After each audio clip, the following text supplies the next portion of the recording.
శ్రీ వారాహీదేవి అయి నమో నమః. అమ్మవారి విశేష నామావళి అయిన ఈ 7 నామాలను ఈ నవరాత్రుల్లో ప్రతిరోజు ప్రతిక్షణం అమ్మవారిని భక్తిగా శ్రద్ధగా మనస్ఫూర్తిగా తలుచుకొని సాధన చేస్తూనే ఉండండి. అద్భుతాలు జరగడానికి ఒక్క నిమిషమైనా చాలు కదా. మరి ఇక అమ్మవారి విశేష నామావళిని శ్రద్ధగా పఠించండి. ఓం శ్రీ దశభుజాయై నమః. ఓం శ్రీ అష్టాదశభుజాయై నమః.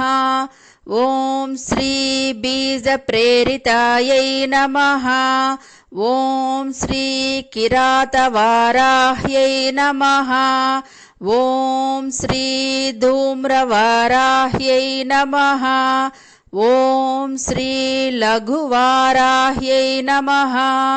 ఓం శ్రీ సింహవారాహ్యై నమః. అమ్మవారి నామాలను పఠిస్తూనే ఉండండి.